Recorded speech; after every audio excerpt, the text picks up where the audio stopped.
নমস্কাৰ বন্ধুসকল, উদীয়মান কণ্ঠশিল্পী নীল সাগৰৰ এটা নতুন গীত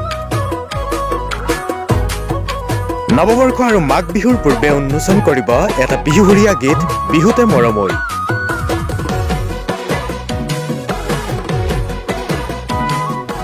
শীতৰ আগমনৰ লগে লগে নতুন চিন্তা আৰু সৃষ্টিৰ মাজে মাজে নৱবৰ্ষ আৰু মাঘ বিহুৰ চলে প্ৰস্তুতি।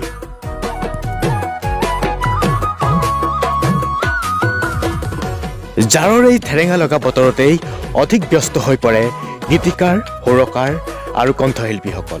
কাৰণ নৱবৰ্ষ আৰু মাঘ বিহু মানেই বনভোজৰ বতৰ। এইবাৰো যেন ব্যতিক্ৰম নহয় লখিমপুৰৰ উদীয়মান কণ্ঠশিল্পী নীল সাগৰ।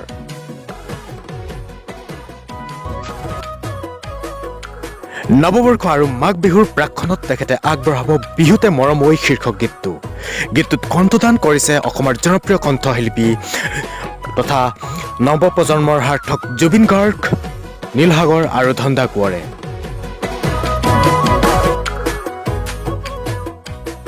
গীতটোৰ কথা হ'ল ৰাজীৱ দাস, অভি, পংকজ, দীপক দাস, নীল সাগৰ আৰু গীতটোত সংগীত কৰিছে দীপক দাস। গীতটোৰ শব্দ সংমিশ্ৰণত সমীৰ চিন্ময় আৰু সংগীত ব্যৱস্থাপনাত নীল সাগৰ।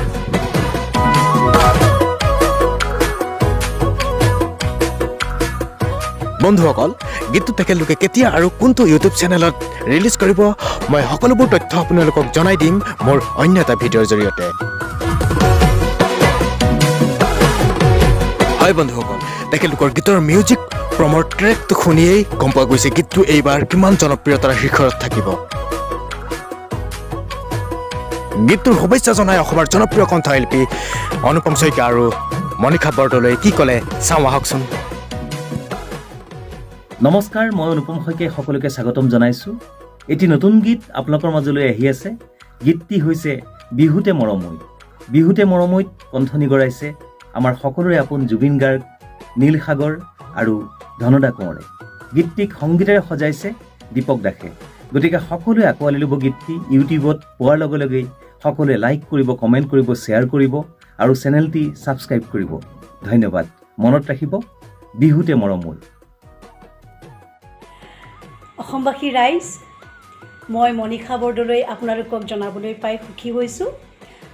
বিহুতে মৰম ঐ এই গীতটি আপোনালোকৰ মাজলৈ আহি আছে।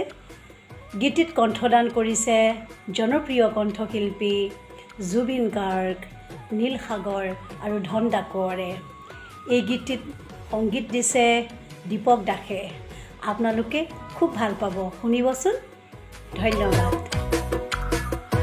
বন্ধুসকল, যদি মোৰ ভিডিঅ'টো চাই ভাল লাগিলে তেন্তে like, comment, share and subscribe কৰিবলৈ নাপাহৰিব। ধন্যবাদ।